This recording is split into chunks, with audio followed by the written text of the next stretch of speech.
Have you ever wondered how one man's philosophy could shape the destiny of an entire civilization? This isn't a tale of fiction, it's the fascinating story of Asoka, a mighty emperor of ancient India, and his unique philosophy known as Dhamma. Asoka's Dhamma was a beacon of moral and ethical principles that illuminated the path to a harmonious society. It was a philosophy that spoke not just to the elite but to the common man, not just to a single religious sect but to all of humanity. In the heart of the Mauryan Empire, under the rule of Emperor Asoka, the Dhamma emerged as a universalist doctrine. It wasn't tied to any particular religion or social class, but was a set of principles that guided people on how to live a virtuous life. It emphasized respect for elders, compassion for the weak, and kindness to animals. It promoted truthfulness, self-control, and non-violence. But what led to the birth of such a philosophy? The answer lies in the bloody battlefields of Kalinga. The war, though a victory for Asoka, was a turning point in his life. The death and destruction he witnessed filled him with deep remorse. He realized the futility of power gained through violence and sought a path of peace and righteousness. This transformation led to his adoption of Buddhism and the creation of the Dhamma. Asoka's Dhamma was more than just a personal philosophy. It was a way of life for his subjects, a guide to a harmonious society. Asoka propagated this doctrine throughout his empire, inscribing edicts on rocks and pillars, the remnants of which stand as silent testimonials of his rule even today. The Dhamma was a profound reflection of Asoka's vision for a society where all beings coexisted in peace and respect for life was paramount. It was an ambitious undertaking, a grand design to bring about social harmony in a diverse and complex society. Asoka's Dhamma was not just a philosophy, but a way of life that sought to bring about harmony in a diverse society. So, how did Asoka's Dhamma come into being? What was its genesis? To understand the birth of Asoka's Dhamma, we first need to delve into the mind of the man himself. Asoka, the Mauryan emperor, had a profound transformation after witnessing the brutality of the Kalinga War. The bloodshed and suffering shook him to his core, and he sought solace in the teachings of Buddhism. Influenced by the Buddha's teachings, Asoka began to reinterpret these principles in a way that resonated with his newfound perspective. He started to envision a society where compassion and nonviolence weren't just ideals, but a way of life. His interpretation of Buddhism wasn't about attaining nirvana or the cessation of suffering, but about creating a harmonious society here on earth. This is where the seeds of Asoka's Dhamma were sown. It was a doctrine that emphasized moral and ethical principles, a doctrine that went beyond religious boundaries. Asoka's Dhamma was not confined to the teachings of Buddhism alone, but was designed to be universal, a set of principles that could be adopted by anyone, irrespective of their religious beliefs. At the heart of Asoka's Dhamma was the principle of ahimsa, or non-violence. Asoka believed that violence only led to more suffering, and he wanted to break this cycle.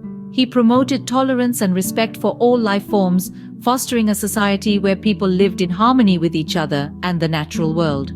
Compassion was another cornerstone of Asoka's Dhamma.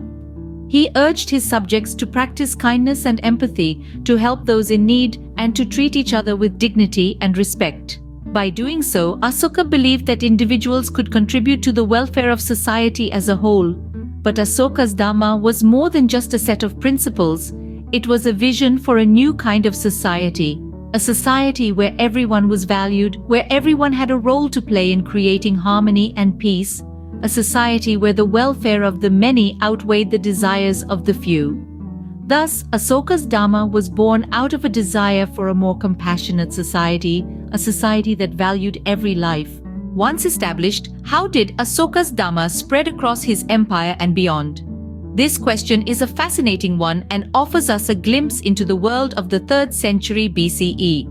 So once Asoka had firmly established his Dhamma, he was keen on propagating it across the length and breadth of his vast empire.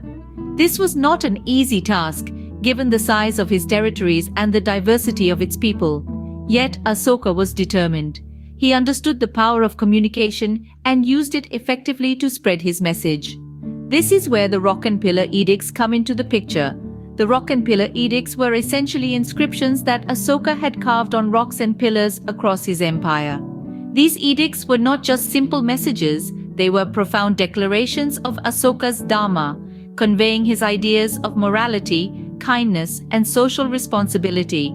Each edict was carefully crafted and strategically placed in locations where they were sure to be seen by the maximum number of people. These edicts served as a constant reminder to the people of their emperor's expectations and the path of righteousness he wanted them to follow. But Asoka didn't stop at just his empire. His vision was much larger. Asoka sent diplomatic missions to various foreign lands as far as Syria, Egypt, Macedonia, and Cyrene. These missions were not only political, but also carried the message of Dhamma. They spoke of the virtues of non-violence, respect for all life forms, and the importance of moral conduct. Asoka's Dhamma didn't just stop at preaching, it influenced the cultures it came into contact with. The ideals of non-violence and respect for all life forms resonated with many cultures, leading to a subtle transformation in societal norms and values. For instance, in Sri Lanka, Asoka's son Mahinda is said to have introduced Buddhism, which later became the dominant religion of the island.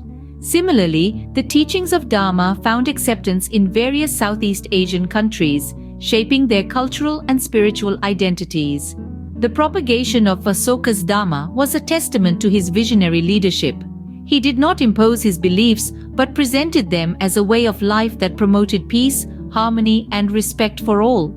His Dhamma transcended borders and cultures, touching lives and influencing societies, creating a ripple effect that continues to this day. Asoka's Dhamma spread far and wide, leaving a lasting impact on the cultures and societies it touched. This journey of Dhamma, from the heart of a king to the hearts of millions, is a remarkable story of how ideas can travel, transform, and transcend, shaping the course of human civilization. What is the legacy of Asoka's Dhamma? How has it shaped our world today? This, my friends, is a thought-provoking question that invites us to delve into the annals of history and trace the enduring impact of Asoka's Dhamma. The legacy of Asoka's Dhamma is one that has spanned centuries, leaving an indelible mark on the Indian subcontinent and its people. This doctrine of moral and ethical living has seeped into the very fabric of Indian society, influencing its culture, traditions, and philosophical thought. From the everyday practices of millions to the grand designs of statecraft, Asoka's Dhamma has shaped the course of life in more ways than we can possibly fathom.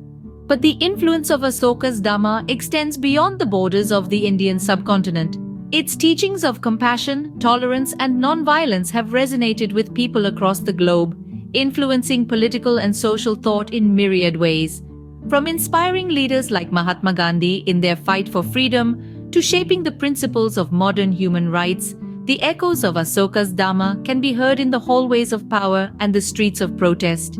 In today's world, where conflict and discord seem to be the order of the day, the relevance of Asoka's Dhamma cannot be overstated. Its teachings serve as a beacon of hope, guiding us towards a path of peace and harmony.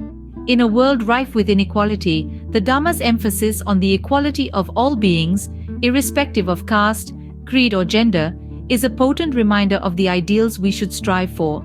The legacy of Asoka's Dhamma is not just in the past, it is very much alive in the present.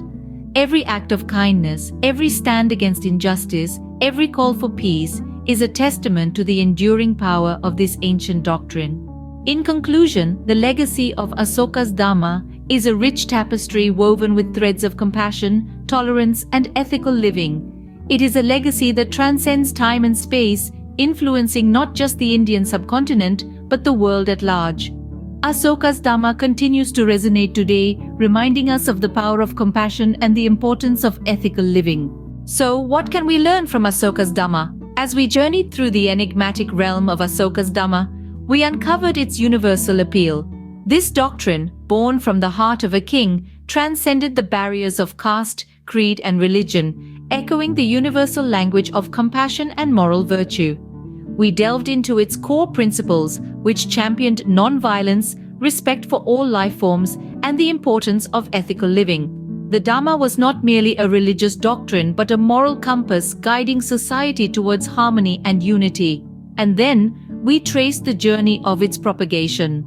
From the heart of India, the Dhamma spread across the globe, leaving an enduring impact that resonates even today. The legacy of Asoka's Dhamma is a testament to the power of a single vision, a vision that envisaged a world bound not by power, but by compassion. Asoka's Dhamma serves as a timeless reminder of the power of compassion and the importance of ethical living. It is a testament to the enduring power of one man's vision for a better world.